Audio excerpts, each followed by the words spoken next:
We are back. Oh my gosh, are we back? It feels like we haven't done one of these in a long time. I'll get right to that in a second. We are back with LFG, your favorite unfiltered franchise education podcast. I am your host, Michael Hyam, with co-host Leanne Caruso. And we are so glad to be back because it feels like we were on a little bit of a hiatus, but we really weren't. We were just like completely swamped. So I think we missed one episode. And of course, this being a bi-monthly airing, that could feel like a lifetime. But Leanne, how's it going, Leanne? How you doing? Feels good. But good to be back podcasting again. It has been quite a hot minute.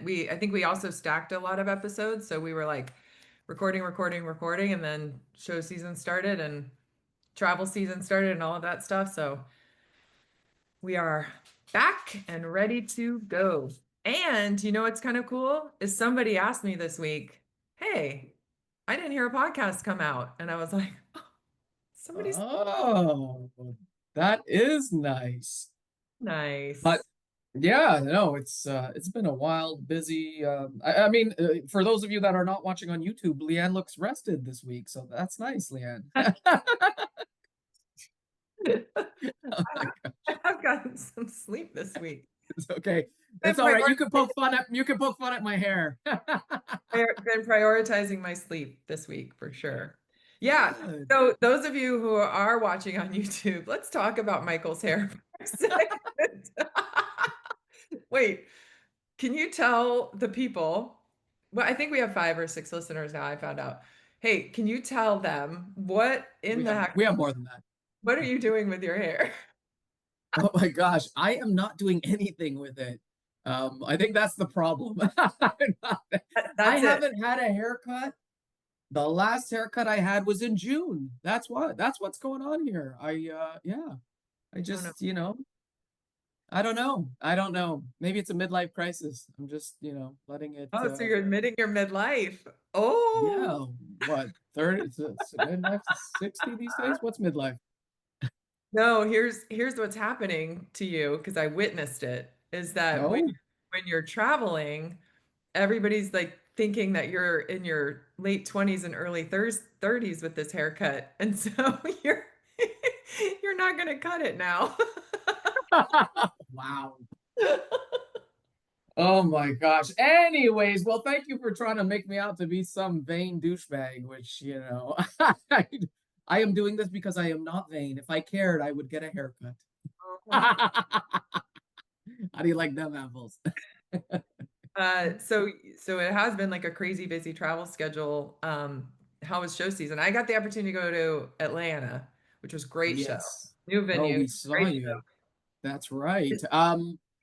You also had the opportunity to be in Tampa, but I don't know how you could forget that. It was just a week ago. But show season has been wild. We crammed so much, especially in the fall, between mid-September to early November. We did 5 shows. So that's in 9 weeks. 5 shows can be a lot.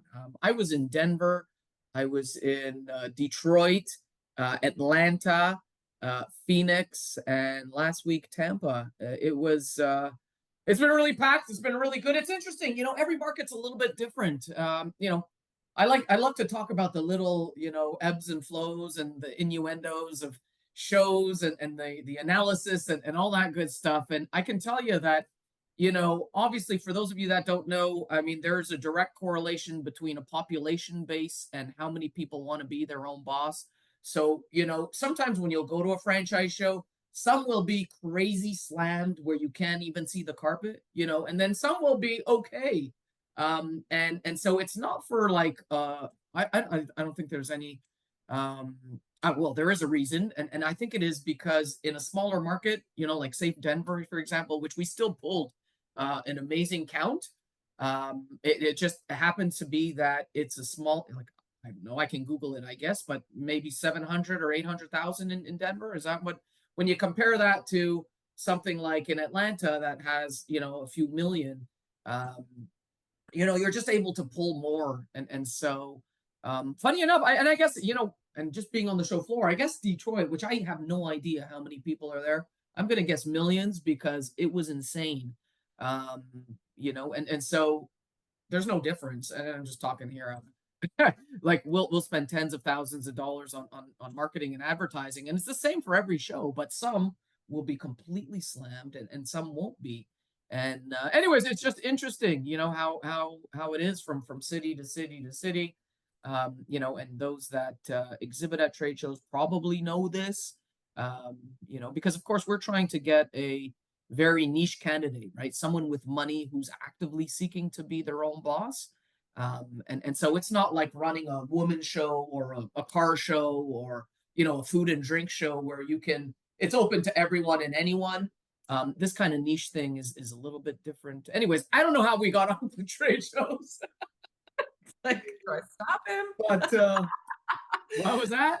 It's like, do I stop you? Yeah.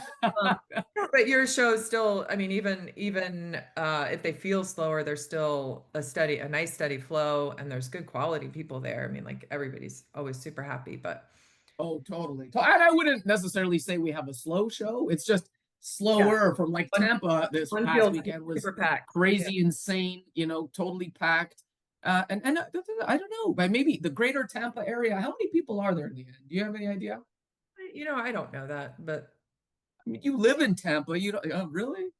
Okay. no, I don't have a I mean, count. if you said, Michael, how many in the greater Toronto area, I would tell you, yeah, there's 5 to 6 million. In Toronto proper, like within the confines of the actual just border, there's probably 2.5 million. But the greater Toronto area, which encompasses, within a half an hour radius, there's a solid 6 million people. Tampa Bay metropolitan area has 3.4 million residents, making it the second largest metro area in Florida. Well, there you go. And that makes a ton of sense because that's why Tampa gets slammed You at the include franchise. Sarasota, it's over 4 million residents. Wow. That's why Tampa's the best. All right. Yeah. Oh my You. gosh. I'm not going to get her started going on Franchise Marketing Live and the Mastermind Retreat because we're going to be here all day. Um, let's move on to our first segment. Yes. Franchise Royals. You haven't told people who are coming today. Who is on our episode? Who is on this Oh, episode? God, I'm jumping ahead. Well, this is what happens when you don't record in 3 or 4 weeks. I'm going to take it away before Leanne does because this is one of her favorites. Matt Martin, CEO, and Alex Preddie, Director of Sales and Marketing of RocketBarn. And for those of you that don't know RocketBarn, the wonderful marketing agency, then you're about to get to know them. Fine, you want to take it away for Franchise Royals? Go ahead. I've been. Well, before we get to our Franchise Royals, this segment is brought to you by Hello Mastermind. Hello Mastermind is an exclusive peer advisory community for franchise executives and supplier partners designed to foster collaboration, strategic growth, and meaningful industry connections. Memberships are now open for 2026, and it's very exciting, a very exciting year we have planned. So, who is my Franchise Royal, you ask? Yeah. Oh, fine. I was gonna chime in about the mastermind. It was so awesome. But okay, yes. Who's your franchise royal? Yeah. So my franchise royal, I'm going to give it to three people. Uh, Three. three. They all come together for Junkstart Junk Removal. It is a new brand in the franchise space. They just got their FDD. They just launched their franchise development website, courtesy of Bell White, our favorite, and Daniel McCarty, who is the founder and visionary for Junkstart Junk Removal. Doug Kisgan, who is a business partner and true advocate for this business. And then Devin, I think his last name's Beavis. Sorry, Devin, that I don't know this. But he just got hired as their director of marketing. He's got a rich history in franchise marketing space and perfect combo of 3D names. I'm the only one that doesn't fit in that. So I keep calling myself Deleanne. Anyway, congratulations to them for launching their franchise business. Oh, fantastic. That's awesome. Who is your Yeah. franchise royal?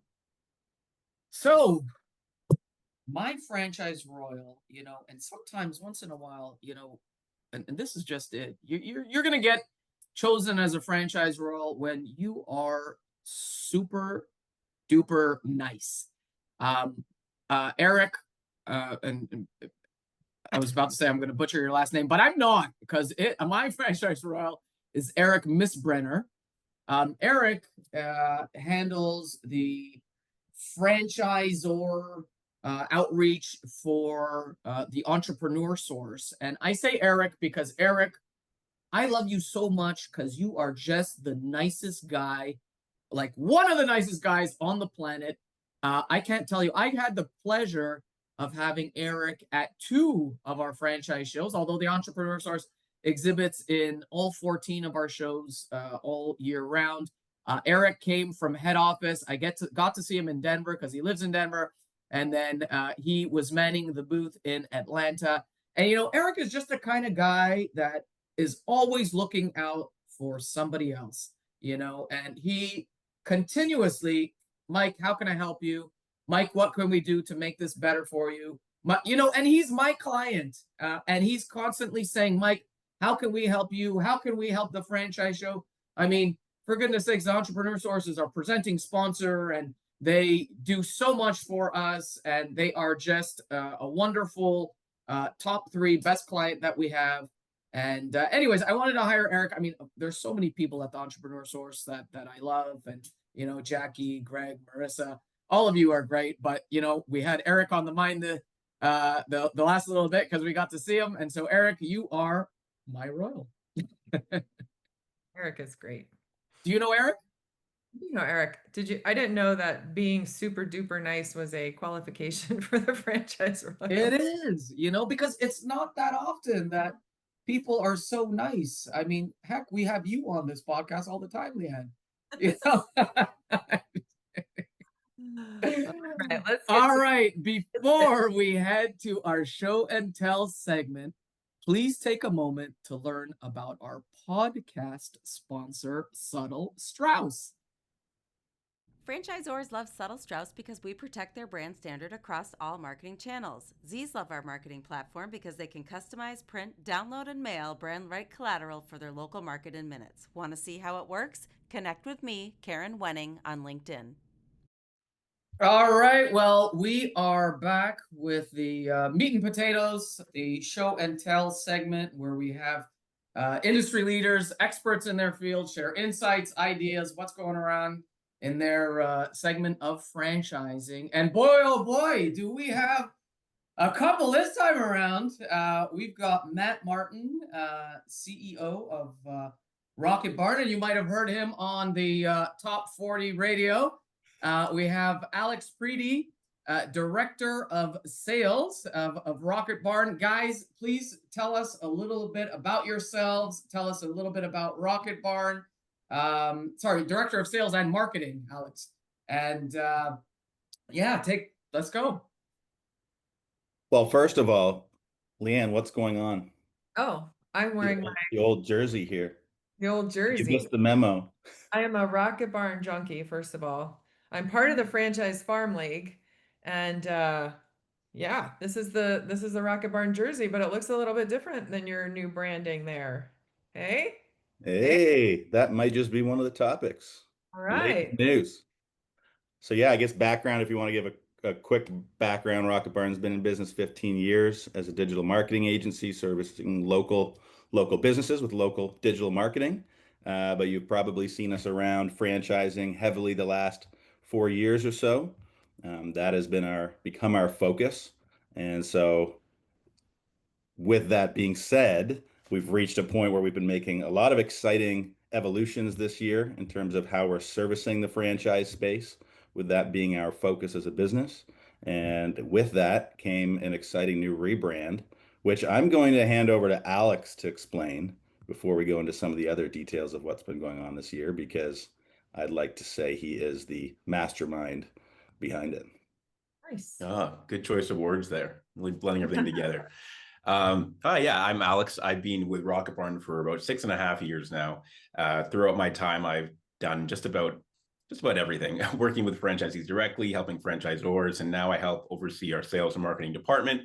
And I've been able to just essentially engross myself in franchising for 6 straight years, which has been pretty awesome experience. But coming back to the rebrand, because this is a very recent thing for us, and I was very much involved in it. We had a lot of time to think about over the last couple of months. Who we are in the space. What does RocketBarn mean? And though we've always loved the name, it's a lot of fun. We wanted something that I think tied us closer to the theme, the words, and accomplished a couple of primary goals. The first one, this is the obvious one, is stop making rocket and barn be two different words. I think that was the problem we always ran into, is rocket and then barn, and then people trying to figure out what on earth those things meant together. So one element of the new logo is definitely tying those words directly, making sure the T flows into the B. We also wanted a color scheme that was a little more unique. If you've experienced any digital marketing agencies, you've probably seen the blue, white, and black as you see on Leanne's jersey right now. It's pretty common. So you wanted something a little bit different than that. And we ended up with this fun burnt orange color that you can see all over the place now. So looking forward to releasing the new jerseys, getting people some new swag. I know, Leanne, you're waiting for all the new stuff. You'll be the first person. You'll be the model on the website for all of our new clothing and new branding. So looking forward to that in the year to come.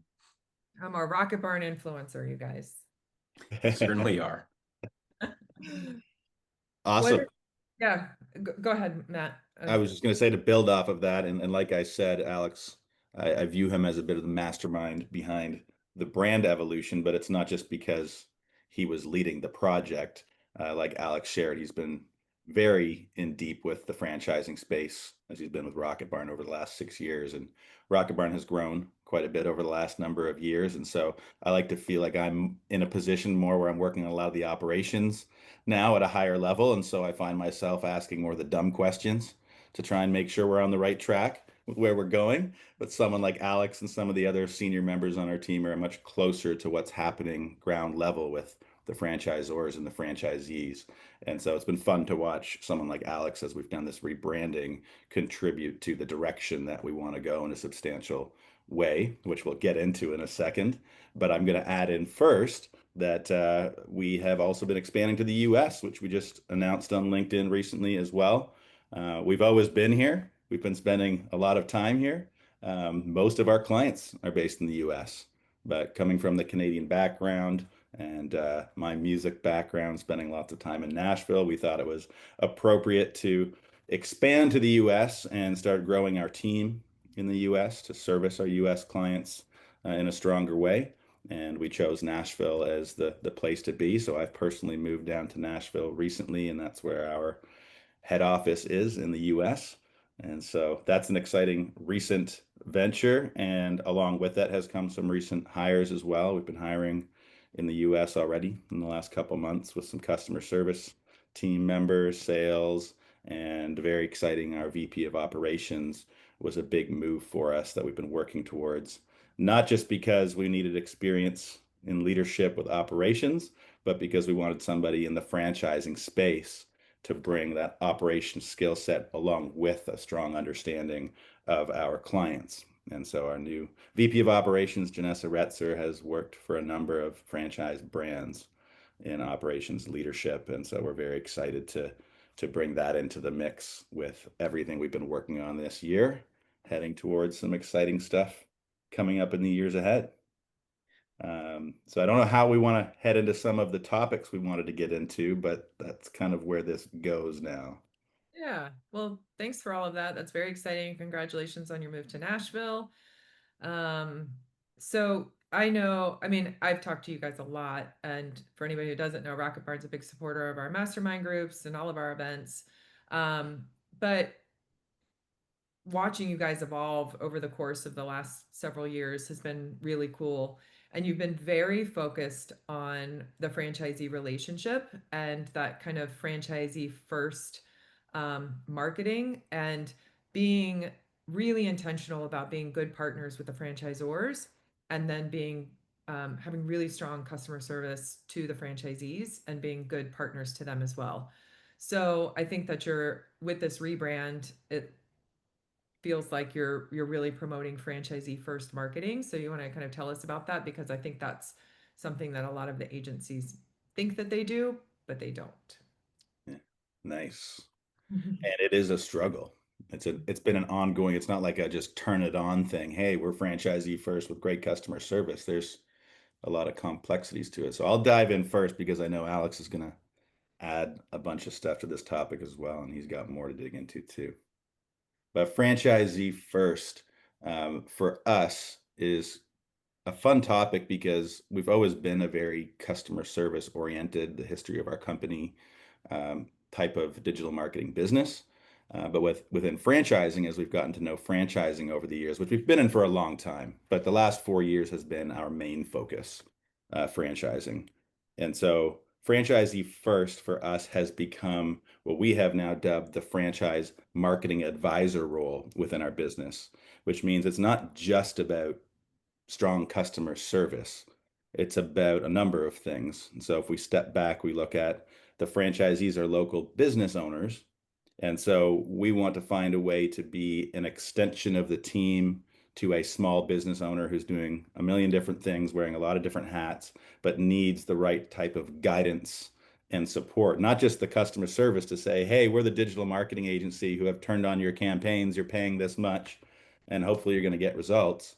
They want somebody who's going to be able to build confidence in terms of around what is the strategy, as well as education.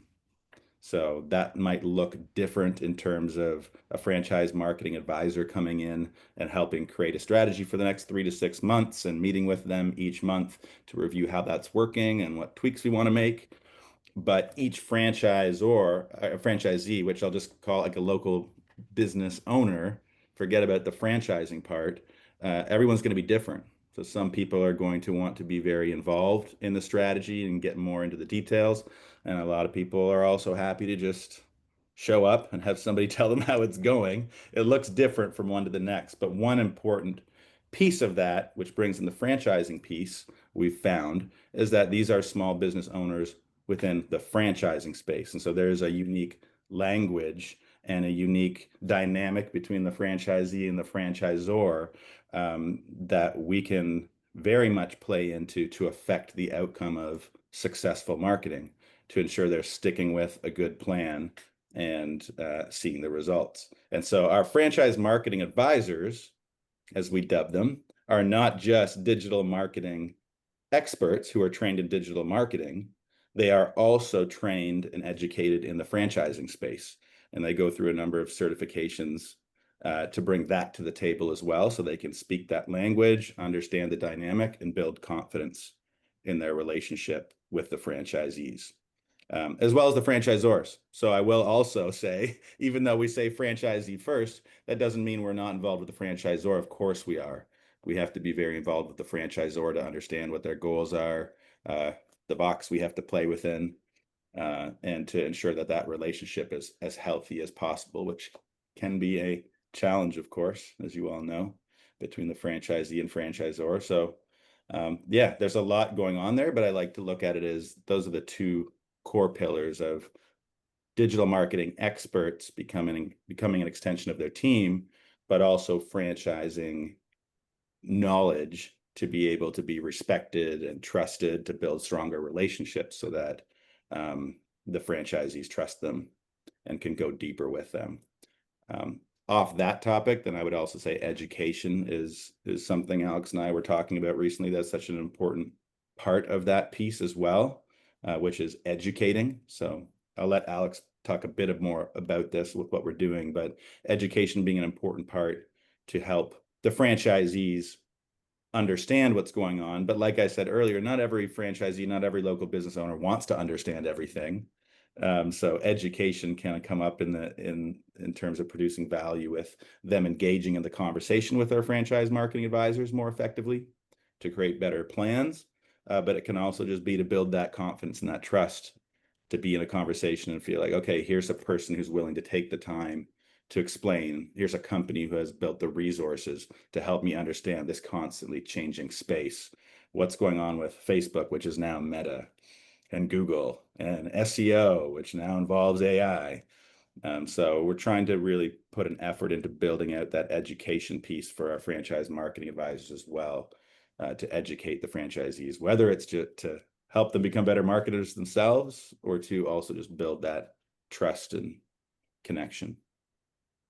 That sounds great. And excuse my lack of knowledge here on marketing. I've always been on the development side, but sounds great. Obviously not cookie cutter for every franchisee, but wouldn't the franchisor want that?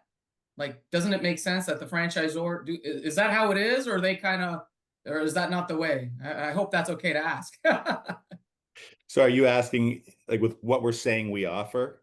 Are you Yeah, asking like if it franchisors sounds would amazing want for the that? franchisee. I'm just saying, is that wouldn't franchisors want that to be the way to do things, or do they feel differently? I'd say we've had I a great think response, but I'll let Alex respond to this one. He deals with you a can lot tell of I was people in that leading in, right? I'm conversation. like, I feel like I have an answer for this. I think that kind of goes back to what franchisee first really means, which is it's not necessarily just how we deliver a product. It's also highlighting the type of client we want to work with. So there are a number of different types of franchises out there, but there are plenty who believe, like us, that the success of the overall brand is going to come from the individual franchisees being successful. Now, if you go Exactly. back to your question, you're saying, okay, well, don't they want it to be templated and all the same?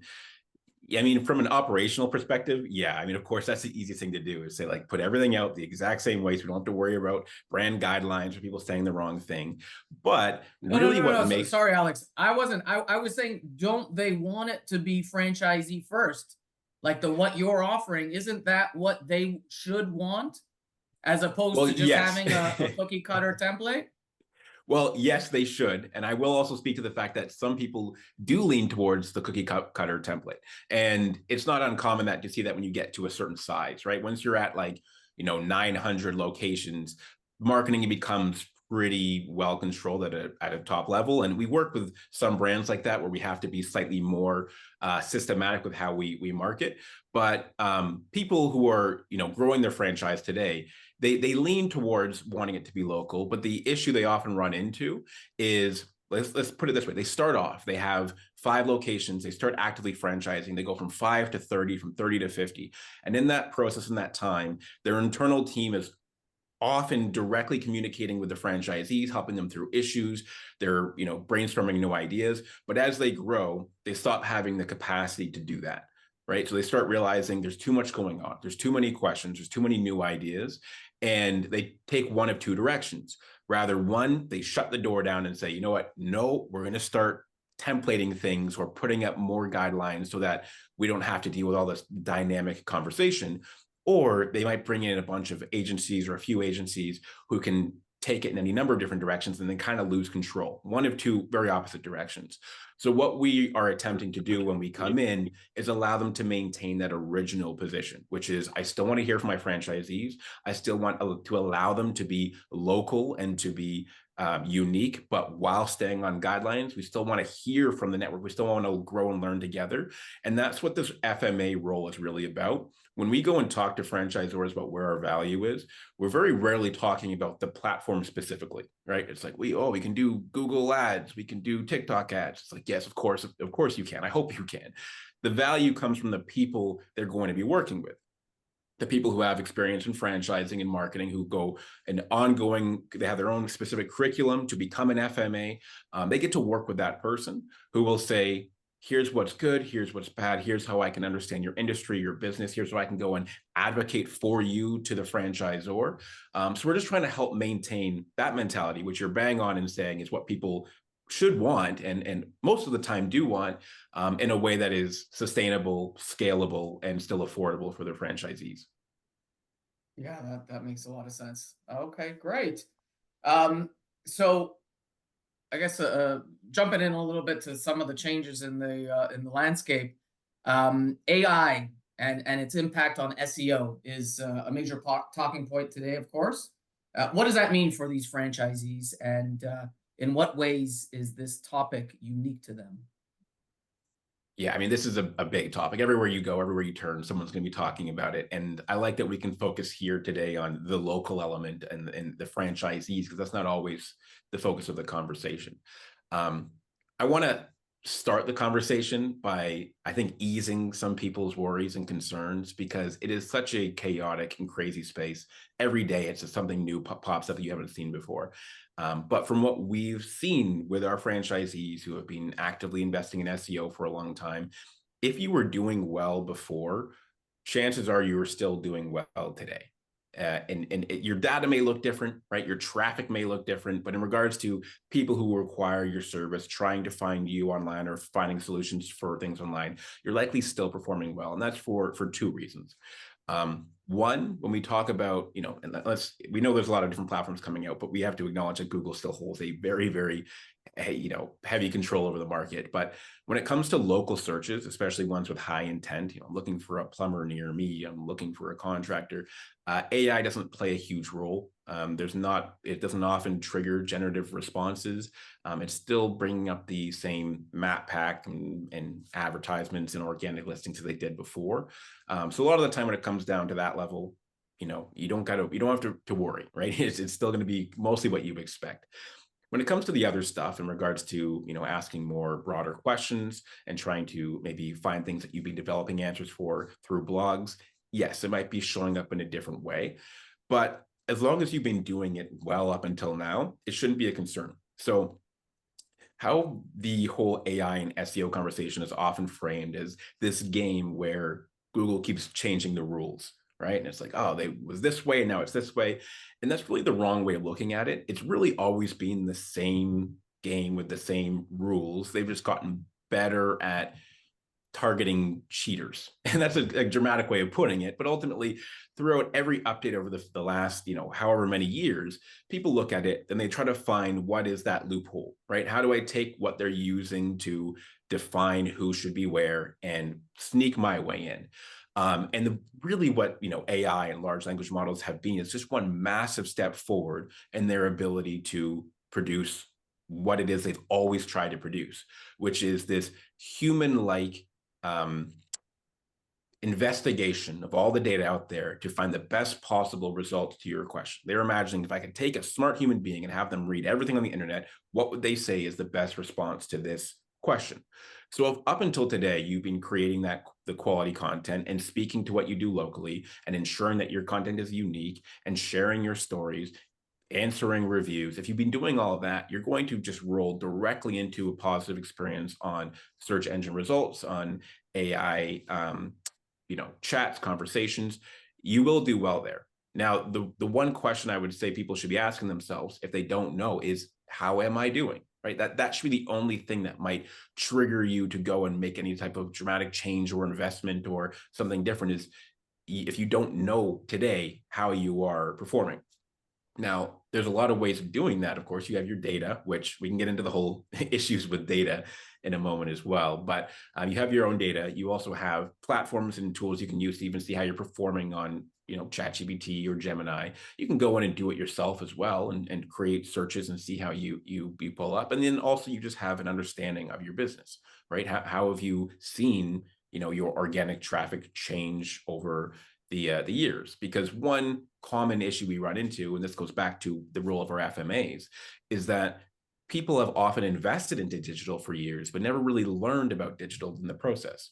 So they didn't even really know what they were investing in. And nothing is more murky, I would say, than certain SEO investments, right? When people say, oh, I paid for SEO, the amount of times I've heard, I paid for SEO for 12 months or for the last 2 years. And I say, okay, well, what did they do? What was your SEO campaign? And the blank stare on their face makes you realize, oh, we have a long way to go.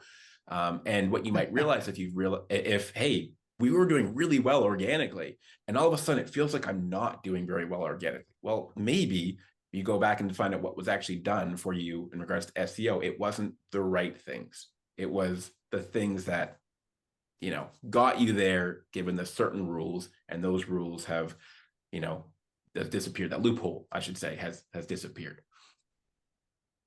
So how are you guys addressing SEO with your franchisees? like, I'm sure you're doing webinars, and because everybody's confused now, right? Like, Yeah. how are you guys addressing SEO in that capacity? Or are you just doing the same thing? You're just, Well, no, I think so part of our FMA structure, which is for them to, here's what you have to do on the calls. Here's how you have to approach the franchisee. A part of it is always about finding gaps. So in a conversation and their regular check-ins with their clients, they're kind of not interviewing them. They're kind of saying, like, well, what do you know about this? Like, this is an irrelevant topic. And if someone shows up and they kind of, you clearly see they don't have any idea, what that means and how they and what to do with it, then their role is to go and rather through our existing documents or webinars or recordings or in the conversation, go through a process of education there to help them better understand it. But a lot of what we're doing, especially at the local level, like our national campaigns are different, but at a local level, it's much of the same because our focus has always been about developing good, well-structured content, ensuring things are organized appropriately, their assets are up to date. So a lot of our clients, and that's what we've observed, is even through this switch, their performance hasn't taken a big hit, right? At the local level, like you talk about blogs and national, that's different. That's a whole other whirlwind. But at a local level, much of it has stayed the same because it's done properly from the beginning. When we're talking to new franchisees or brands that are just coming on and we're trying to address kind of this history of it, that conversation is a little bit different. There, the first step is we have to do our work, which is we're going to go and audit their website and find out what's being done, what has been done, what updates were made, what does their backlink strategy look like, what have they been investing into up until today, and that more or less will typically raise the flags on what that issue is. From there, depending what that issue is, we're still going to go back to the franchisee and have them understand their issue. But if the concern of the flag is kind of network wide, often we're going back to the franchisor to say, hey, there's a bigger system we can help create to allow you to, have your franchisees do better here. So for example, if you have a brand that really has not had any local content developed, maybe they just have like a landing page, there's no blogs, no local service pages, it's just, here's a page that says where their business is. And they're realizing that these people are not existing when it comes to organic search or in AI. Though we'll come back to them and say, okay, here's two approaches, right? You can create a structured way for them to input their stories, their recent wins, and we can turn them into blogs to start creating more content, or we can help build new service pages on the website, making sure that they're all local and unique. And those are often, massive uplifts. They're not small tasks, but essentially what we have to do is go and address what was never done correctly to begin with in the case of a drop-off, because there's always something, right? If you had a huge drop-off recently, something in the past was done as a loophole and the loophole no longer exists. I have one more SEO question. I just promise we can move on. So this is a big topic among the mastermind group. We have a thriving Slack channel, and the big topic is, do franchisees need to maintain a local blog?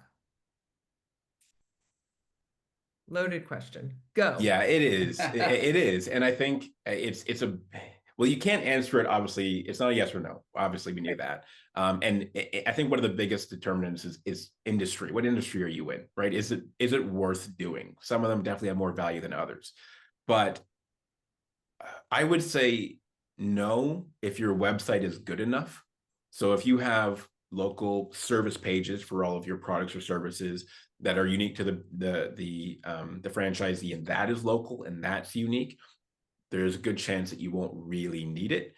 It can be a differentiator, right? So if you were competing and you realize, hey, my competition is always ahead of me, why is that? Well, when your website or microsite is looked at and it starts going through, the primary URL all the way down, if it's able to go through your blogs and you're able to add more content and detail that better positions you as an authority, that might help you skip through the ranks.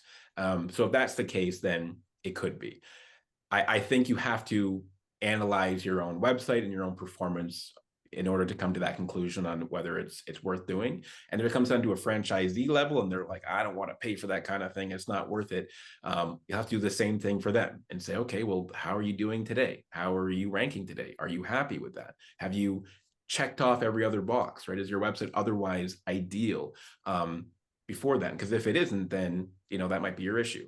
I think one other thing people have to consider, and this is for both, well, we'll get into it, I suppose, in a second, but in general about reviewing your content and the mindset of, is it good enough or is it competition ready, right? Like, are you checking the boxes, or are you beating your competition with how you are explaining or presenting your information?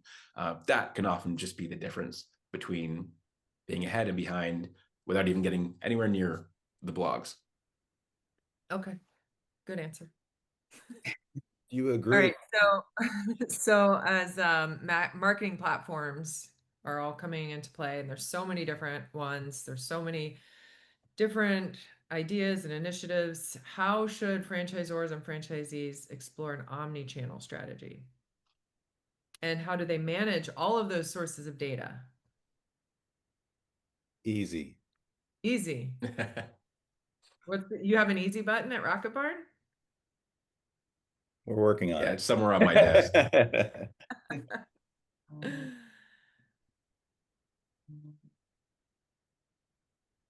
Matt, are you gonna? Okay, I'll jump into this one. You jump in if you have anything to add. But I feel like Leanne calls you out there for a second. So I'm like, I'm not gonna get in the way of of this investigation or interrogation.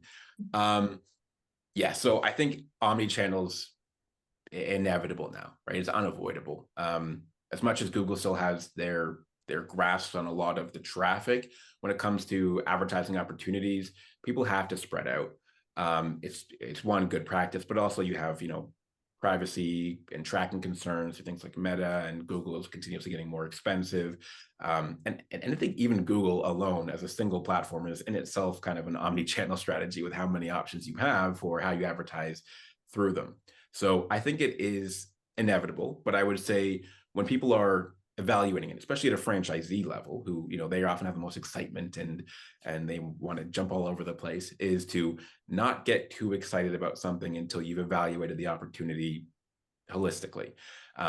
That being, when you see the back end or the front end of it, when they're trying to sell you on their advertising platform, of course, it looks very exciting and how you can get your brand in front of people in new ways.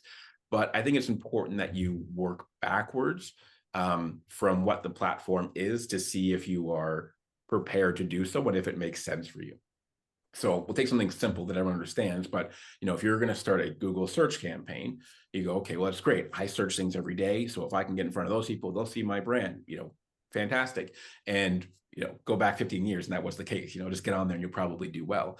But now it's worth noting that virtually every platform is positioned to make money, right? They know their worth. And also at the same time, none of them are a secret, right? Every brand, every person has heard of everything that you're likely going to use. So in order to win with the platform, you typically have to do things just about perfect, right? You got to really be aligning your strategy for it to be a winning system versus just a cost that frustrates people. So going back to search, you say, okay, well, I want to be in front of people when they search. And I'd say, okay, well, let's go back to the beginning. When people get, when you generate a lead, what do you do with it? Right? Do you know today? Like, if I gave you 100 leads tomorrow, what would you do with it? And if people are still saying, well, I know I typically just take the phone calls myself, or, they go through an email and we get to it, it's like, ooh, that's not good, right? You need to have a system in place to say that if I get the leads that I want, I'm going to convert them because I have this sales process, I have this lead nurturing process. Great. Okay, you've done that. Let's go a step closer towards the platform and say, well, when they get from the ad to your website, what do they see? Where are they landing? What's driving them towards the correct action? How good do you feel about that experience? And this comes back to the conversation of, grading like a school system or grading like a competition. If you can get an A+ from just checking all the boxes, but to beat other people, you have to be special. You got to be a little bit better than that. So you have that. So you know what to do with your leads. You know what to do with your landing page or your website. And now you say, okay, well, now I move forward. Do you know who you're even targeting and why? The type of people and the type of day or time of day and the type of message. Okay, so once you've worked backwards and you realize all of those things I have, then great. That platform is something that you might want to test out and try and experience. And it's really easy for something like Google search, but then you go to something like TikTok, right? And you go, okay, well, now I have a whole video image process and I have to evaluate my assets on a whole other creative level. That becomes its own issue.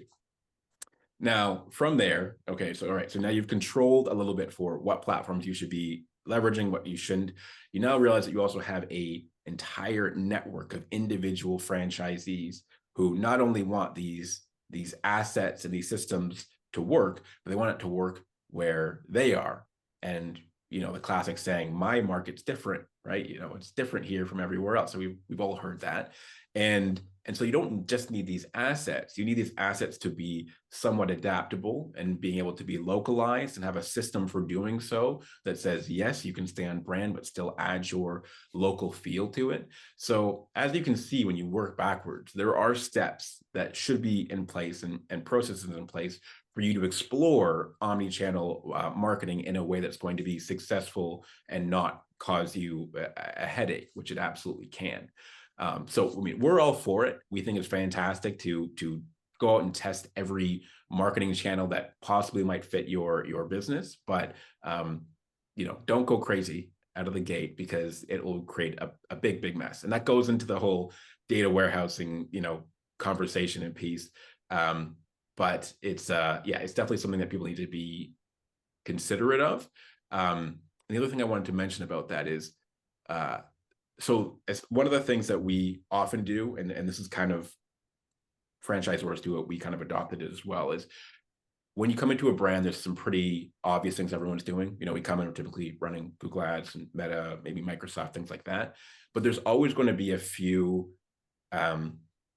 trailblazers, right, in the network, and they're the ones that have the budget and the excitement and the history to test new things. If you're very direct with them and say, like, hey, we want you to test things, we might even throw some budget behind you to help you do that. It can be a great way of having this kind of controlled pilots that help you go and dive into new areas. And if they're successful, it's fantastic, because you have the proof, you have the champion who's prepared to go and talk about it and be the advocate, and you have people also feeling comfortable that at least someone is trying it.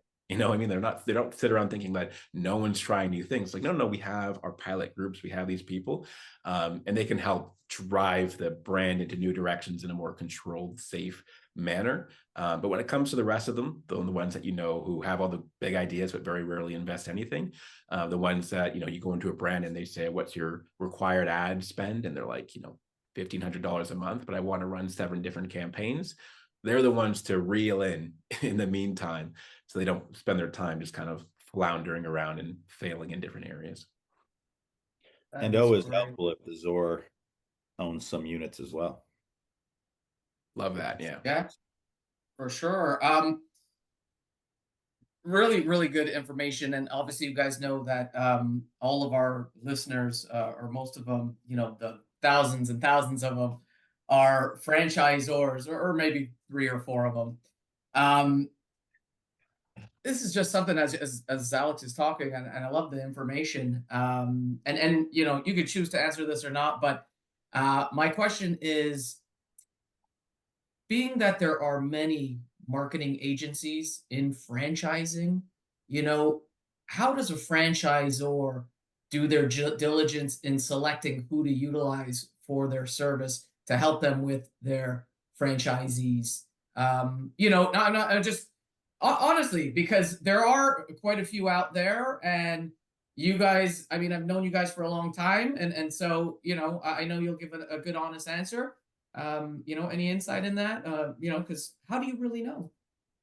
Are you asking how different franchisors do their due diligence, or how Yeah, like, how does a franchisor go and choose which marketing agency? Is that okay to ask? Or That's a great question. I think it's fantastic. I think there's 2 sides to that. So the first part will say, okay, there are lots of agencies, and I'm sure people could sit with a piece of paper right now and write down at least a dozen. Some of them come in and they're a flash in the pan and seem to be gone just as quickly. And that can be because of what attracts agencies to franchising. So, we talked about it at the beginning when you're saying, about being a templated. I mean, that's the most attractive thing to a lot of agencies, is I can come in and create one campaign, and then I can sell it to everyone in a brand and just only have ever made one campaign. And so that often results in very programmatic and simple approaches, which don't always fail. I'm not saying it's necessarily bad, but that is often one approach. What I've found is that and this is here's a question I get kind of even more often than that is from a franchisor is how do I, pick? Do I get one agency, or do I bring in like, a handful, or do I just open it up and say, work with whoever you want? And I think, again, there's not necessarily one right answer. I think it's understanding what you want as a brand. What do you need from an agency? Because it's not always the same. Like what people have as internal resources, or what they have in internal expertise, what their franchisees actually need can be dramatically different. So when you're going and looking at an agency, what you're trying to do is find the right fit. And often, more often than not, what you're going to end up with is, maybe 2 or 3 agencies, as you realize that your franchisees are actually split between multiple groups, what they need, right? You have the ones that want this big complicated campaign and they want to spend a lot and they want, to dominate their market, and others that want to check the box of local marketing. They want low cost and something very simple. So you bring in more than one agency because one does one well and one does the other well. In our case, what we typically, look for is that franchisee first mindset, people who are saying, hey, we've rather done marketing or we're just starting marketing. And the issue we've run into every time is we don't feel like our franchisees get the support that they need. They feel like they're often lost. They have an account manager that just comes in to read their report and they want something different. Like, okay, great. That's where RocketBarn stands out. That's where we're going to go and get them. If they're saying, hey, I just need the lowest cost thing, we know exactly what we need to do. We know what we want to put out. We know how we want to put it out. We just need someone to execute it. We want it at the lowest cost. There's a number of other agencies that are going to fit that bucket. So I think evaluating it means that you can't be leaning on any agency to give you your answer, right? That you can't go and talk to the agency and say, tell us what we need. You have to be able to show up and say, I know what I need. I'm looking for the person that's a match for that. I think the best, maybe not the best, one of the comparisons for me was like, trying to find like a real estate agent, right? And you're like, well, okay, how many of them can help you buy a house? Hopefully all of them, right? If they're saying that's what they do. But at the end of the day, it's like, who is just the right fit for you? Who makes your life easier? Who covers the bases you need covered? And the same way you would go through that process, I think you'd go through this one.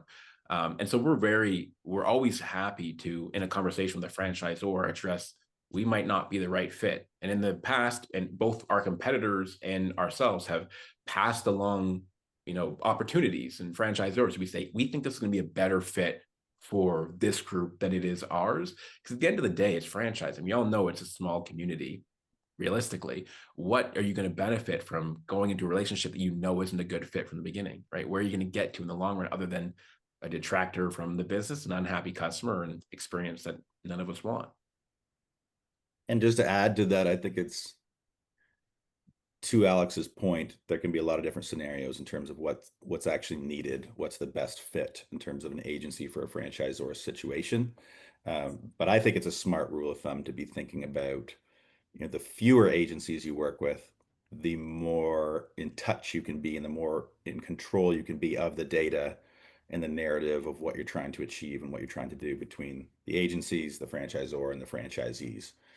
While at the same time, there is some benefit from competition amongst agencies. If you're only working with one agency, then it's also understandable that things could get away on you and you don't know what you don't have. So I think it's smart to try and find that balance. And of course, there are reasons why it can be more one way or the other, depending on the franchisor. But I do think that if you're opening it up completely to a ton of agencies or switching through agencies quickly is a big red flag and opportunity for lots and lots of ongoing issues. Yeah, I know you guys have been really big on finding strong partnerships with the franchisor, that you're not just a vendor. You're an extension of their team. You are a part of the team. You want to be in it strategically, creatively, partnery. Like it's that's the part of working with RocketBarn, is that you're not just a third party, like you're part of the team. And I know I've heard many conversations amongst us about like how do you better partner with franchisors, and then franchisors like how do we better partner with our agencies. So I commend you for putting that first. So from the franchisor side, what does it mean for them to take a franchisee first approach? And I don't know, I think we kind of covered this a little bit at the beginning, but what does it mean for them to do, and what do they invest in their franchisee to generate better results for them in the network? Yeah, I mean, I think the thing, at least from our perspective, there's a whole lot going on, in between operations and elements that we, aren't directly tied into, even though I think operations and marketing should be very close. But I think one of the main things that we like to see from a franchisor are those that come to their franchisees with a toolkit, right? That says, we're giving you what you need to excel and a balance, right? So we're not having so much control over it where you don't feel you can be local, and we're not being so open with it that we're not providing guidance and support, but we're saying, here's how you build your own landing pages, here's templates for building your own post, here's scripts for how to respond to reviews. They're supportive of their local actions. They're not taking their hands off or taking full control. They're saying, hey, we trust you, we support you, and we will be here and showing up to help you accomplish those goals. So typically for us, what a good sign is when we come on as a vendor and the franchisor is very engaged with our onboarding process of them. So we always have two phases. We have initially we do the ZOR onboard, and then we start onboarding the Z's individually.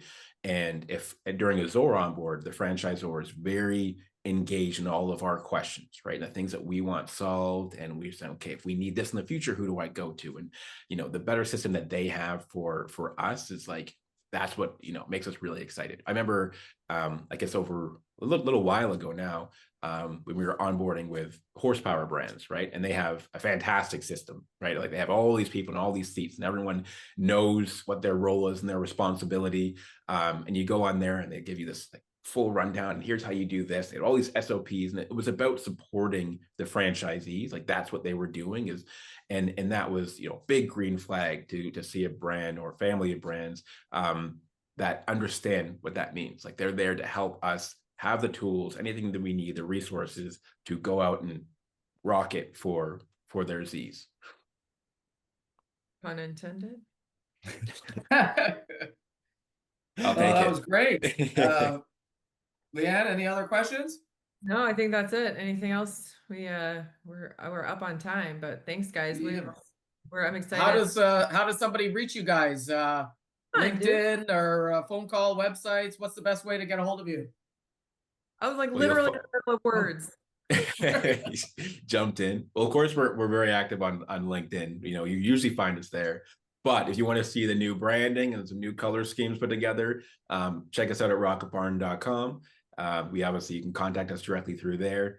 And of course, you reach out to rather Alex at RocketBarn.com or Matt at RocketBarn.com, or you go directly to us, and we're always happy to chat. So what I was going to say was that Alex will be speaking at Let's Grow Canada in a couple of weeks. So we're super excited. I will. What's your presentation? Omni-channel. So I didn't go into too much detail today because I have a lot more to share at the event, going into the details of that and all the details around data warehousing, which what I heard from other events is that that's a pretty big concern for people. So hopefully they show up to learn a little bit more. There's the plug. You want to learn more, got to show up. Let's grow. Let's Grow Canada. I mean, the end. Love it. That's great. I mean, unfortunately, I won't be in Let's Grow Canada, Leanne. I'm going to be in Philly. Yeah, so you can take this one on yourself. He's threatening not to go to Canada. Just kidding. Guys, this was great. This was fantastic. Of course, I'm going to be there to hear Alex, and this has been fantastic and very informative. Thank you guys so much for coming on. Thanks for having us. All right. Talk to you guys soon. See you soon in Tampa. Yeah. There you go. Okay, and our last segment of the podcast, of course, is Franchise Mingle. I kind of miss franchise news, but anyways, Franchise Mingle is sponsored by the National Franchise Show. This segment is where we talk to you about all the upcoming stuff. And I'll start with the franchise show. I'll end and start with the franchise show because I talk too much about it. We have so many franchise shows coming up for the spring. If you're looking for leads in any of the following markets, then feel free to reach out. We've got shows in New Jersey, in Dallas, Cleveland, Houston, Chicago, Orlando, the New England area, which covers, of course, Providence, Boston, Connecticut, New Hampshire. We've got Virginia, DC, and Portland. Those are our franchise shows for this spring. So feel free to come on out. But before those even take place, we have got Let's Grow the Franchise Growth Assembly in Toronto. And that's coming up quickly in just a few weeks from now, December 3rd and 4th. It is not too late. If you want to join us at Let's Grow in Toronto, you can still register. And then, of course, we have Let's Grow, the Franchise Sales and Development Conference, January 27th through to the 30th, happening in Dallas, Fort Worth. And you ask, why is it so long, the 27th through the 30th? For those of you that don't know, we have on the 30th, which is the Friday, we have Art Coley of CGI Franchise. He is going to host an add-on masterclass. So it's not a part it's of course a part of Let's Grow, but you don't have to join. It is optional. You can register for that masterclass. Take a look. It is fantastic. And for those of you that don't know, as usual, Let's Grow is back-to-back with the Dallas Franchise Show. So you can potentially kill 2 events with 1 trip. I have adjusted my saying because Leanne likes birds too much. So I'm just not going to say kill 2 birds with 1 stone. How do you like that, Leanne? You see, I can grow too. I know. I heard you saying it all through Atlanta. It makes me laugh every time you say it because I can see you're trying hard not to say kill 2 birds with 1 stone. I don't know. I mean, I guess we've gotten so, I guess it's not the 80s anymore. Not that I was there, but hey, this episode is brought to you by Subtle Strauss, Hello Mastermind, Franchise Assembly, and the National Franchise Show. If you stuck around this long, you are our favorite listeners. We'll see you in 2 weeks. Say goodbye, Leanne. Hey, guys.